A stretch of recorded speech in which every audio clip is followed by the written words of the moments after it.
በስመ አብ ወወልድ ወመንፈስ ቅዱስ አሐዱ አምላክ አሜን። በመላው ዓለም ሆናችሁ ይህንን መርሃ ግብር የምትከታተሉ የእግዚአብሔር ቤተሰቦች እንደምን ቆያችሁ? እንደምን ሰነበታችሁ? እንደምን ከረማችሁ? አሜን። የአምላካችን የልዑል እግዚአብሔር ስሙ የከበረና የተመሰገነ ይሁንልን። የእናታችን የእመቤታችን የቅድስት ድንግል ማርያም አማላጅነት የሊቀ መላእክቱ የቅዱስ ሚካኤል ተራዳኢነት አይለየን። እንደ አምላካችን እንደ ልዑል እግዚአብሔር ቅዱስ ፈቃድ በሚኖረን መርሃ ግብር በዚሁ በመዝሙረ ዳዊት መዝሙር 34 ከቁጥር 7 ላይ ያለውን ኃይለ ቃል አንስተን የምንማማር ይሆናል። የትምህርታችን ርዕስም የሚሆነው የእግዚአብሔር መልአክ በሚፈሩት ሰዎች ዙሪያ ይሰፍራል ያድናቸውማል በሚል ርዕስ ላይ ተነስተን እግዚአብሔር መንፈስ ቅዱስ እንደገለጠልን እግዚአብሔር መንፈስ ቅዱስ እንዳቀበለን እግዚአብሔር መንፈስ ቅዱስ ማስተዋልና ጥበቡን እንደገለጠልን መጠንና ልክ የምንማማር ይሆናል። ለኔ ለባሪያው ተናጋሪ አንደበትን ለእናንተም ደግሞ ለምትሰሙት የሊዲያን ዝነ ልቦና እንደከፈተ ልቦናችሁን ከፍቶ እንድትሰሙና እንድታስተውሉ ያደርግልን። አምላካችን ልዑል እግዚአብሔር ጉባኤያችንን እርሱ ይቆጣጠርልን። የእግዚአብሔር መልአክ በሚፈሩት ሰዎች ዙሪያ ይሰፍራል ያድናቸውማል። ይህንን ቃል የምናገኘው በመዝሙረ ዳዊት መዝሙር 34 ከቁጥር 7 ላይ ነው። ይህንንም ደግሞ ኃይለ ቃል እየተናገረው እንደ ልቤ ተብሎ የተገለጠውና በእስራኤል ላይ የነገሰው እግዚአብሔር አምላክ እጅግ በጣም አብልጦ የሚወደው መዝሙረኛው ልበ አምላክ ዳዊት ነው። እንግዲህ የዚህ ርዕሳችን የመረጥንበት ዋነኛው ዓላማ በዚህ በትምህርት ክፍል ውስጥ የእግዚአብሔር የአምላካችንን ማዳን እንዲሁም ደግሞ የቅዱሳን መላእክትን ደግሞ ተራዳኢነት የምናይበት ይሆናል ማለት ነው። ስለዚህም ከኔ ጋራ በሚኖረን ውስን ጊዜያቶች ውስጥ ይህንን እያየን እንቆያለን ማለት ነው። እንግዲህ የእግዚአብሔር መልአክ በሚፈሩት ሰዎች ዙሪያ ይሰፍራል ያድናቸውማል ሲል የእግዚአብሔር ቤተሰቦች እግዚአብሔርን በሚፈሩ ሰዎች ዙሪያ የእግዚአብሔር መላእክት እንደሚሰፍሩ መስፈር ብቻም አይደለም እግዚአብሔርን የሚፈሩ ሰዎችን ደግሞ ከብዙ ነገር እንደሚጠብቁና እንደሚታደጉ የምናይበት ክፍል ነው። ይህንን ስንል የእግዚአብሔር ቤተሰቦች አምላካችን ልዑል እግዚአብሔር የድህነት አምላክ እንደሆነ አምላካችን እግዚአብሔር የሚያምኑትንና የሚፈሩትን ደግሞ የሚያድናቸው የሚጠብቃቸው ከክፉ ነገር ሁሉ የሚሰውራቸው ታማኝ ደግ ሩህሩህ አምላክ እንደሆነ የምናይበት ነው። ለዚህም ነው በዚህ በመዝሙረ ዳዊት መዝሙር 68 ከቁጥር 20 ላይ አምላካችንስ የደህንነት አምላክ ነው ከሞትም መውጣት ከእግዚአብሔር ነው ብሎ ያስቀምጠልን። ከሞት የምናመልጠው ክፉ ነገርን ሁሉ የምናሸንፈው አምላካችን ልዑል እግዚአብሔር እርሱ ሲረዳን ብቻ ነው። የሰው ልጅ ደካማ ነው። የሰው ልጅ ደካማ ስለሆነ ደግሞ ረዳት የሚሆነው እግዚአብሔር አምላኩ ሊደግፈው ያስፈልጋል። ስለዚህም የእግዚአብሔር ቤተሰቦች እኔና እናንተ የሚደግፈን የሚያድነን የሚያጠነክረን የሚያበረታን ክፉ ነገር ሁሉ እንድናልፍ የሚያደርገን የእግዚአብሔር ቀኝ ሲደግፈን ነው። ስለዚህም እግዚአብሔር አምላክ ሲደግፈን እግዚአብሔር አምላክ ሲያበረታን በሕይወታችን የሚመጡትን ነገሮች ሁሉ ማሸነፍ እንችላለን። የእግዚአብሔር ቤተሰቦች በምድር ላይ በምንኖርበት ጊዜና ሰዓት ላይ ሕይወት ብርቱ ሰልፍ ነው። ወደ ሕይወታችን የሚመጡ ብዙ ፈተናዎች አሉ። ሕይወት ያስጨንቃል፣ ሕይወት ያስመርራል፣ ሕይወት ያሳዝናል፣ ሕይወት አንገት ያስደፋል።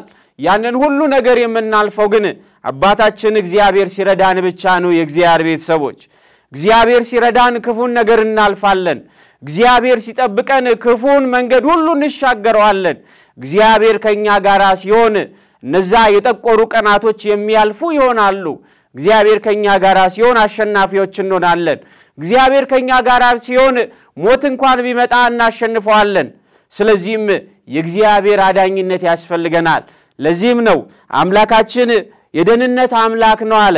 ደህንነት የሚሰማን እግዚአብሔር ከኛ ጋር ሲሆን ነው። እግዚአብሔር ከኛ ጋር መሆኑን ስናስተውል በሕይወት መኖር እንጀምራለን። እግዚአብሔር ከኛ ጋር ሲሆን ክፉን ነገር ሁሉ ማሸነፍ እንችላለን። ስለዚህም ነው የደህንነት አምላክ ያለ። ደህንነት እንዲሰማን የሚያደርገን እግዚአብሔር አምላክ ነው። እርሱ ጠባቂ፣ እርሱ መከታ፣ እርሱ ደጋፊ፣ እርሱ መጋቢ ሆኖን ማለት ነው። ስለዚህም ነው እንግዲህ ከሞት መውጣትም ከእግዚአብሔር ነው ብሎ ከሞት የምንወጣበትና የምናሸንፈው በእግዚአብሔር ረዳትነትና ቸርነት እንደሆነ እናያለን። እንግዲህ ይህንን ስንል እግዚአብሔር አምላክ ለሚወዳቸው እግዚአብሔር አምላክ ለሚያከብራቸው እግዚአብሔር አምላክ እንደ ቃሉ ለታመኑትና በቃሉ ታምነው ለሚኖሩት ደግሞ እግዚአብሔር አምላክ ወደ እነርሱ መላእክቱን ይልካል። መላእክት የእግዚአብሔር ቤተሰቦች በዕለተ እሑድ በመጀመሪያው ቀን የተፈጠሩ እንደሆኑ እናያለን። ቅዱሳን መላእክት በአምላካዊ ብርሃን ተፈጥረዋል። ነገር ግን ግብራቸው እንደ እሳትና እንደ ነፋስ ያለ ረቂቃን ናቸው።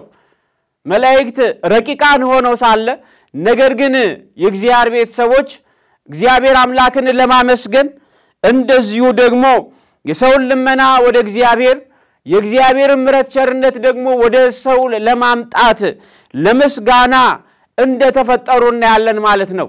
የቅዱሳን መላእክት ተፈጥሯቸው ይህ ነው። እግዚአብሔርን ቅዱስ ቅዱስ ቅዱስ እያሉ ማመስገን ያለ መታከት ያለ መድከም ያለ መሰልቸት በዙፋኑ ፊት 24 ሰዓት ሲያመሰግኑት ይኖራሉ። ከዛ በመቀጠል ደግሞ ቅዱሳን መላእክት የእግዚአብሔር አምላካችንን ምሕረትና ቸርነት ወደ ሰው ልጆች ይዘው ይመጣሉ። የሰው ልጆች ጸሎት ያሳርጋሉ። የሰውን ወደ እግዚአብሔር እግዚአብሔርን ወደ ሰው ያመጣሉ። ስለዚህም ቅዱሳን መላእክት በእንደዚህ አይነት መንገድ የሚያገለግሉን እንደሆኑ እናያቸዋለን ማለት ነው እግዚአብሔር ቤተሰቦች። ስለዚህም መላእክት ይጠብቁናል። ቅዱሳን መላእክት ይራዱናል። ቅዱሳን መላእክት ከክፉ ነገር ሁሉ ያድኑናል። ቅዱሳን መላእክት ያጽናኑናል። ቅዱሳን መላእክት ከጎናችን ሲሆኑ ጨለማው ሳይሆን ብርሃኑ ይታየናል። ቅዱሳን መላእክት ኃይልና ጉልበት ይሆኑናል። ቅዱሳን መላእክት ከመቅሰፍትና ከመዓት ያድኑናል። ቅዱሳን መላእክት የሚያጽናኑን የሚጎበኙን እንደሆኑ እናያለን ማለት ነው። ስለዚህ እግዚአብሔር አምላክ ቅዱሳን መላእክትን ፈጠረ። ሲፈጥራቸውም በሶስቱ ከተማዎች በኢዮር በራማ በኤረር እንዳሰፈራቸው እንደዚሁም ሰባቱን ሊቃነ መላእክት ደግሞ በደረጃ እንዳስቀመጠላቸው እናያለን ማለት ነው እግዚአብሔር ቤተሰቦች።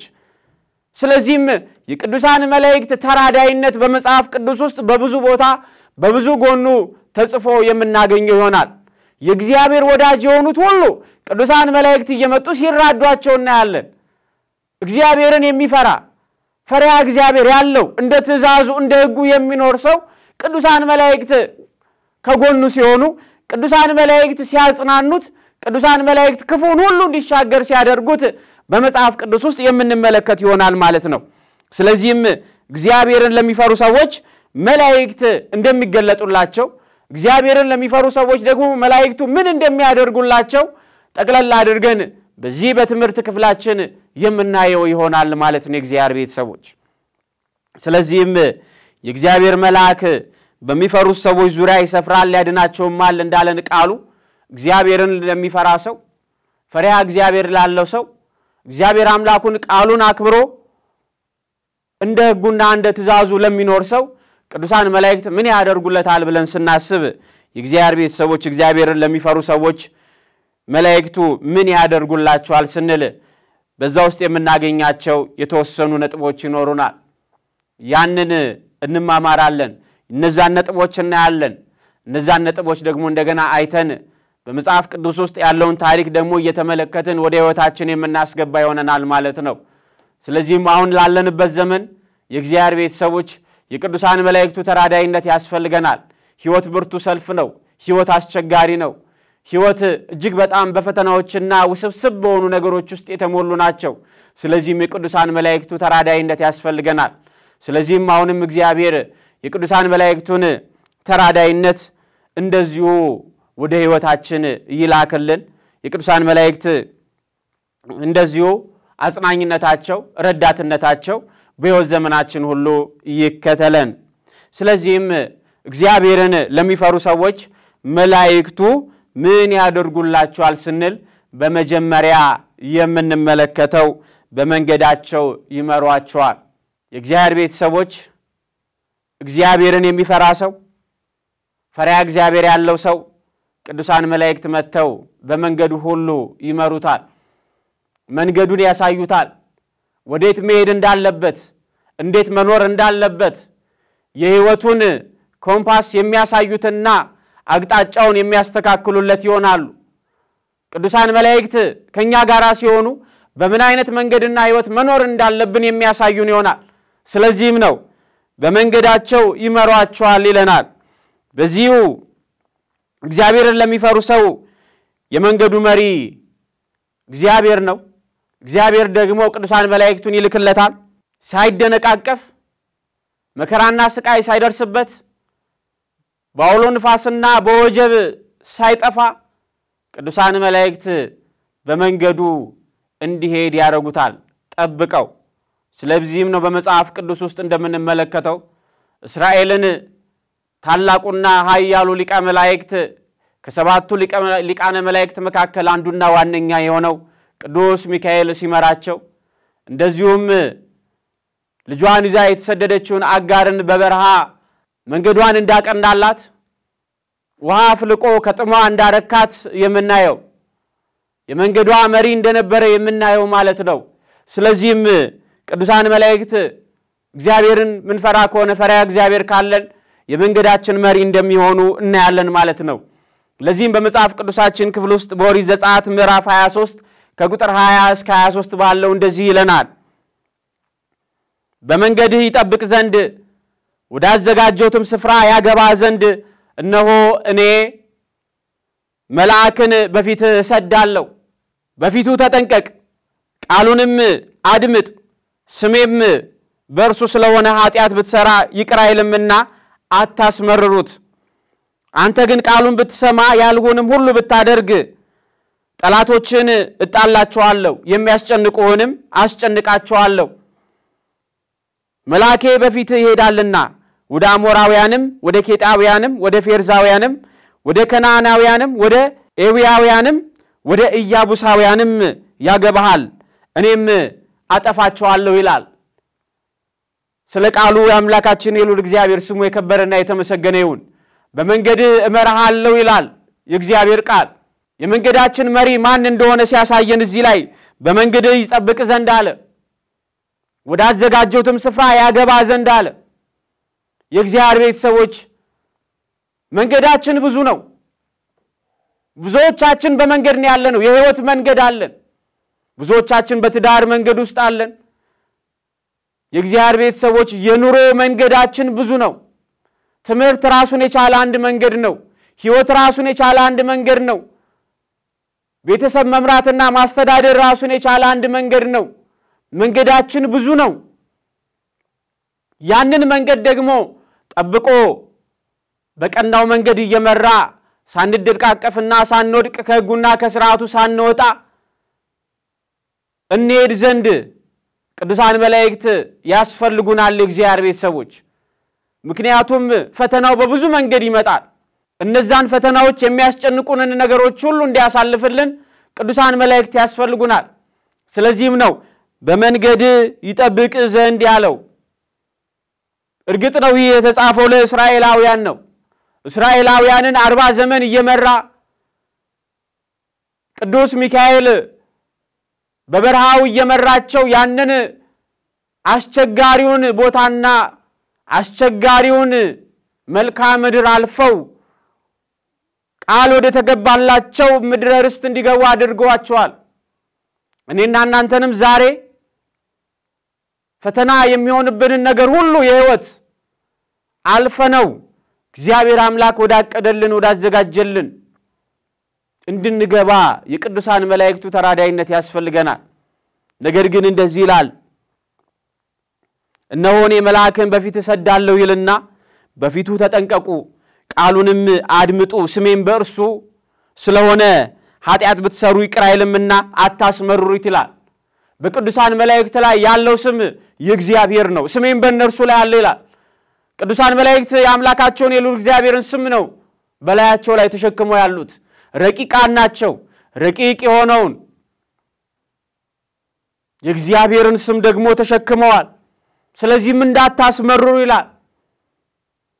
እንዳታስመርሩት፣ አንተ ግን ቃሉን ብትሰማ ያልሆንን ሁሉ ብታደርግ ይላል ጠላቶችን እጣልሃለሁ ይላል። እግዚአብሔር ቤተሰቦች ከእግዚአብሔር ጋር ከሆነን የሚያሳፍረን ከእግዚአብሔር ጋር ከሆነን የሚቃወመን የለም።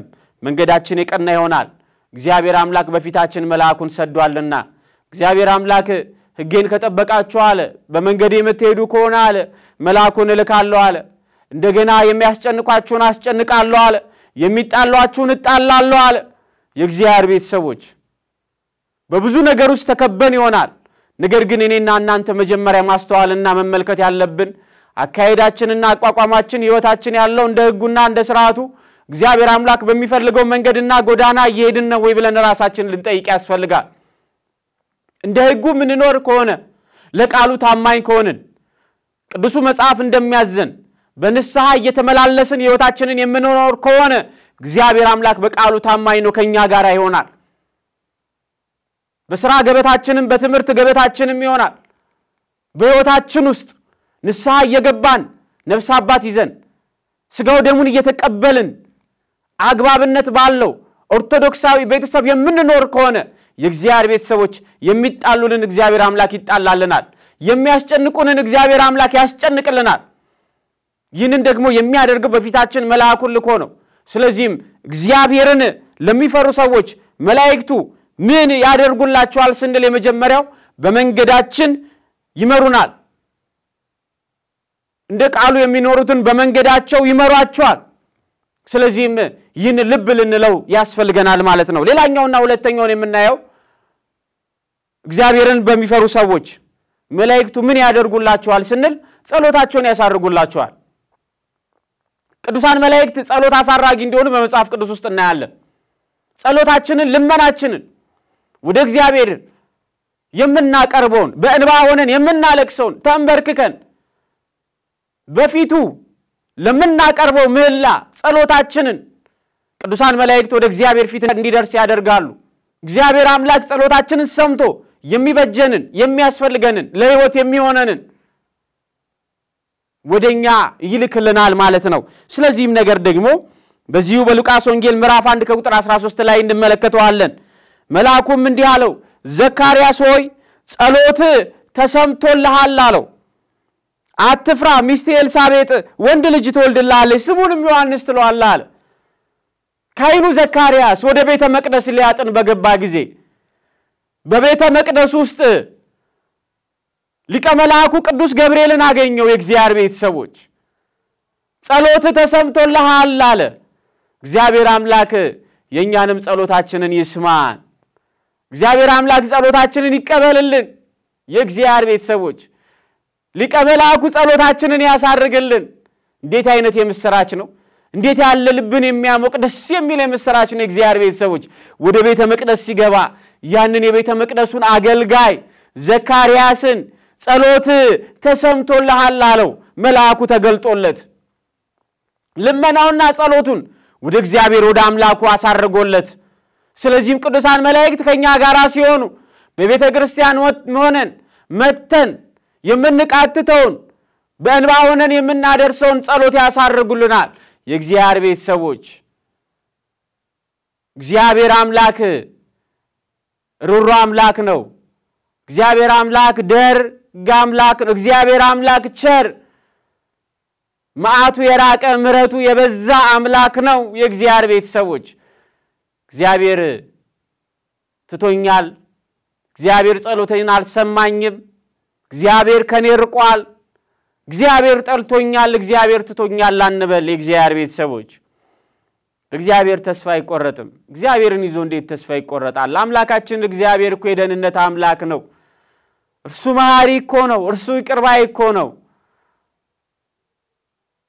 ያዘነችና የተጨነቀችውን ነፍስ ቸል የማይል አምላክ ነው ማንባታችንና ማልቀሳችንን ተመልክቶ ዝም የሚል አምላክ አይደለም ምናልባት በቤተ መቅደሱ ስንቆይ ስናገለግለው ወይንም ዕለት እየመጣን ስናስቀድስ መላውን ስናደርስ መላውን ስንሳተፍ ወንጌሉን ስንሰማ የእግዚአብሔር ቤተሰቦች የምንለምነውን ነገር ሊያዘገይብን ይችላል ነገር ግን እግዚአብሔር አምላክ ምክንያት ስላለው ነው ስለዚህም እግዚአብሔር አምላክ ነገሩን ሁሉ በጊዜው እንደሚሰራ አስበንና አቅደን ልንለምነው ያስፈልገናል ማለት ነው ስለዚህም ቅዱሳን መላእክት ጸሎት አሳራጊዎች እንደሆኑ የምናይበት ይሆናል ማለት ነው ሌላኛው የእግዚአብሔር ቤተሰቦች ከመዓትና ከመቅሰፍት ይጠብቁናል ያድኑናል ቅዱሳን መላእክት ከማየት ከመቅሰፍት ይጠብቁናል እግዚአብሔርን የሚፈሩ ሰዎች ፈሪሃ እግዚአብሔር ላላቸው ሰዎች ቅዱሳን መላእክት ምን ያደርጉላቸዋል ብለን ስናይ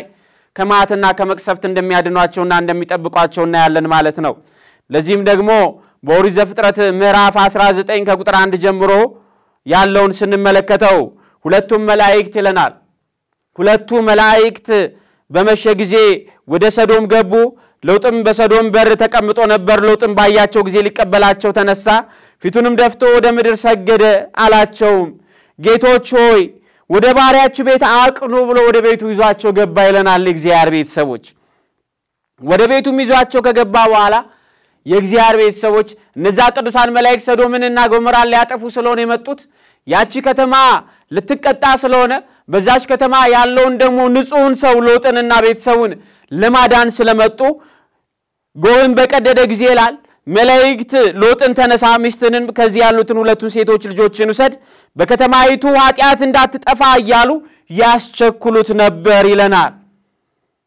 እነዛ ሁለቱ ቅዱሳን መላእክት ሎጥ እርሱም በዘገየ ጊዜ ከተማዋ ልጠፋ ነው ሎጥ ደግሞ ዘገየ እርሱም በዘገየ ጊዜ እግዚአብሔር ስላዘነለት እነዚያ ሰዎች የእርሱን እጅ የሚስቱንም እጅ የሁለቱንም ሴቶች ልጆችንም እጅ ይዘው አወጡት በከተማይቱም ውጪ አስቀመጡት ይለናል የእግዚአብሔር ቤተሰቦች እንዴት አይነት መታደለው ቅዱሳን መላእክት መጥተው እንደዚህ የእግዚአብሔር ወዳጅ የሆነውን እጁን ይዘው ያወጡታል ከመከራ ሁሉ ያወጡታል ከመቅሰፍት ሁሉ ያድኑታል ስለዚህ እግዚአብሔርን በሚፈሩ ሰዎች ዙሪያ ቅዱሳን መላእክት ይገለጡላቸዋል ሲገለጡ ደግሞ ከመዓትና ከመቅሰፍት ያድኗቸዋል ይጠብቋቸዋል ይህንን ልናስተውለው ያስፈልገናል ማለት ነው ሌላኛውና የመጨረሻ ምናየው የእግዚአብሔር መላእክት በሚፈሩ ሰዎች ዙሪያ ይሰፍራል ያድናቸውም ማልስንል እግዚአብሔርን በሚፈሩ ሰዎች ዙሪያ ቅዱሳን መላእክት ምን ያደርጉላቸዋል ስንል በቤታቸው በእንግድነት እንደሚመጡ የዕብራውያኑ ጻፊ ብርሃናት ዓለም ቅዱስ ጳውሎስ በዚህ በዕብራውያን መልእክቱ ምዕራፍ 13 ከቁጥር 1 ላይ ያስቀምጥልናል የወንድማማች መዋደድ ይኖር እንግዶችን መቀበል አትርሱ በዚህ አንዳንዶች ሳያውቁ መላእክትን በእንግድነት ተቀብለዋልና ይለናል አንዳንዶች ሳያውቁ መላእክትን እንኳን በእንግድነት ወደ ቤታቸው እንዳስገቡ ይነግረናል ማለት ነው የእግዚአብሔር ቤተሰቦች እግዚአብሔርን በሚፈሩ ሰዎች ዙሪያ ቅዱሳን መላእክት በእንግድነት በቤታቸው ይገለጣሉ በቤታቸው ይገባሉ የእግዚአብሔር ቤተሰቦች የቅዱሳን መላእክት ተራዳይነትን ስናስብ ይህን ሁሉ ነገር እናስባለን ማለት ነው ቅዱሳን መላእክት እንዴት ሆነው እንደሚገለጡ እናያለን ማለት ነው በእንግድነት ይገባሉ ስለዚህም እግዚአብሔርን በሚፈሩ ሰዎች ዙሪያ መላእክቱ እንደዚህ አይነት ድንቅ ነገርን እንደሚያደርጉ እንማማራለን ማለት ነው የእግዚአብሔር ቤተሰቦች ስለዚህም እግዚአብሔርን የሚፈራ ሰው መላእክቱ ይገለጡለታል ከሞት ያድኑታል ይጠብቁታል በተለይ ደግሞ የእግዚአብሔር ቤተሰቦች በሰኔ 12 ታላቁን ክብረ በዓል የምናከብርለት ከሰባቱ ሊቃነ መላእክት መካከል አንዱና ዋነኛው የሆነው ቅዱስ ሚካኤልን ስናስብ በዚህ ዕለት የባህራንን የሞት ደብዳቤ ወደ ሕይወት እንደቀየረ ሞቱን ወደ ሰርግ እንደቀየረለት በሕይወት እንዲኖር እንዳደረገው በሰዎች ዘንድ የታሰበለት ሞት ነበር ገለነዋል ብለው በብረት ሳጥን አድርገው ባህር ውስጥ ጥለውት ነበር ነገር ግን እግዚአብሔር አምላክ በባህር ውስጥ እንዲወጣና ባህሩ ሳያሰጥመው ሳያጠፋው እንዲኖር እንዳደረገው የምናይበት ይሆናል ማለት ነው ስለዚህ እግዚአብሔር አምላክ ታሪክን የሚቀይር አምላክ ነው ባህራን ሞቷል ተብሎ ነበር ነገር ግን ታሪኩን ቀየረለት ቅዱስ ሚካኤል ታሪክን የሚቀይር ድንቅ የሆነ ከሰባቱ ሊቃነ መላእክት መካከል አንዱና ዋነኛ የሆነ ሩሩ መልአክ እንደሆነ በመጽሐፍ ቅዱስ ውስጥ የምናየው ይሆናል ማለት ነው እስራኤልን 40 ዘመን ሁሉ የመራ 40 ዘመን ሁሉ የሚያስፈልጋቸውን ያደረገ እንደዚሁ ለነዱራታዎስ ለናፎሚያ ለነቲዮብስታ የተገለጠላቸው ሕይወታቸው ማዛ እንዲኖር ያደረገ ከክፉ ነገር ሁሉ ያዳናቸው በክብር በቤታቸው የገባ ሲገለጥላቸው የነበረ የሕይወት ዘመናቸው ማዛ የሕይወታቸው ረፍት የሕይወታቸው ተድላ ደስታ ሆኖ እንደኖረ የምናየው ይሆናል ማለት ነው። ማን እንደ እግዚአብሔር የሚል ስያሜ ያለው የስሙ ትርጓሜ ቅዱስ ሚካኤል ማን እንደ እግዚአብሔር ያለ ማን ነው? እንደ እግዚአብሔር ያለ ሩሩ ማን ነው? እንደ እግዚአብሔር ያለ ይቅርባይ ማን ነው? እንደ እግዚአብሔር ያለ መሐሪ ማን ነው? እንደ እግዚአብሔር ያለ መጋቢ ማን ነው? ስለዚህም ይህንን ዕለት ደግሞ ስናስብ የቅዱስ ሚካኤልን ተራዳይነቱን እያሰብን ይሆናል ማለት ነው። ስለዚህም የእግዚአብሔር መልአክ በሚፈሩት ሰዎች ዙሪያ ይሰፍራል ያድናቸውማል ይለናል። አምላካችን ልዑል እግዚአብሔር አሁንም ለተጨነቀችው ነፍሳችን ቅዱሳን መላእክትን ይላክልን። አምላካችን ልዑል እግዚአብሔር አሁንም የምታደርገው ለጠፋት ለጨነቃት ለጠበባት መሄጃ ላጣች ነፍሳችን ቅዱስ ሚካኤልን ልኮ ያረጋጋል። እግዚአብሔር አምላክ ከክፉ ነገር ሁሉ ጠብቆ ሕይወታችንን በቅዱስ ወንጌል እንድንኖር በምግባር በትሩፋት ጸንተን በሃይማኖታችን በክብር በቤተ መቅደሱ እንድንቆይ የእርሱ ቅዱስ ፍቃዱ ይሁንልን። የቅዱሳን መላእክት ተራዳይነት የጻድቃን የሰማዕታት መልጃቸውና ጸሎታቸው አይለየን። የእግዚአብሔር መልአክ በሚፈሩት ሰዎች ዙሪያ ይሰፍራል። መዝሙረ ዳዊት መዝሙር 34 ከቁጥር 7 ወስብሐት ለእግዚአብሔር።